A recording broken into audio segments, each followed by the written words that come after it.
ចូលអុកចង្គង់ស្ដាំមកឆ្វេងបាយសោះវិញបាត់ឲ្យស្ដាំត្រង់នេះអូយបាទ โนថាដៃខ្លាំងៗទាំងអស់គ្នាមួយបាទ ចក្រមត្រៀម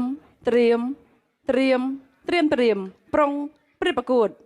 ហ្គេមសម្បកគុណខ្មាស់សបស្ត្រេកគូទី5ដល់ឈ្មោះមិត្តភាពអន្តរជាតិរវាងកម្ពុជាកាប់វែទឹកទី1បាទនេះទស្សនាការប្រកួតបាទគូឯកប្រចាំសប្តាហ៍បាទនេះគឺជាការប៉ះគ្នាបាទរវាងកីឡាករហាន់ពី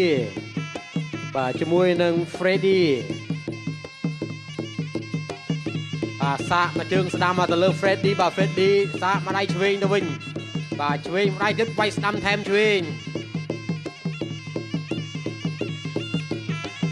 បាទ Freddy ព្យាយាមដើរចូលធាក់ស្ដាំ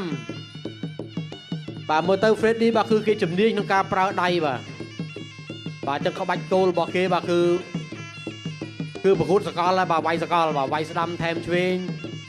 បាទស្ដាំម្ដាយវាយថែមទៀត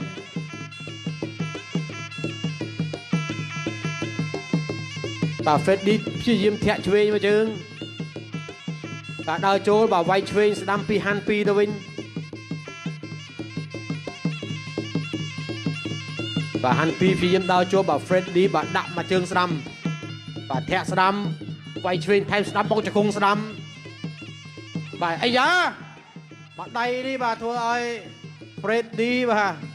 គាត់ដួលចង្អាប់ចង្អិលទៅតែម្ដងបាទព្យាយាមចូលទៅទៀតបាទស្ដាំម្ដាយបាទ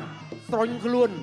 បកសល បាទញ៉ាកដាបាទព្យាយាមរាប់បាទទៅលើកីឡាករ Freddy 3 4 4 5 5 6 6 7 7 8 បន្តការប្រកួត បន្តការប្រកួតទៀតបានបាទធាក់មកជើងស្ដាំបាទវាយស្ដាំម្ដាយថែមទៀតដល់ចូលអុកចង្គង់ស្ដាំមកឆ្វេងវាយសោះវិញបាត់ឲ្យស្ដាំត្រង់នេះអូយបាទលោកអាញាកដាលបាទជួយសង្គ្រោះមិនទាន់ទេបាទដួលលើកកំរាតែម្ដង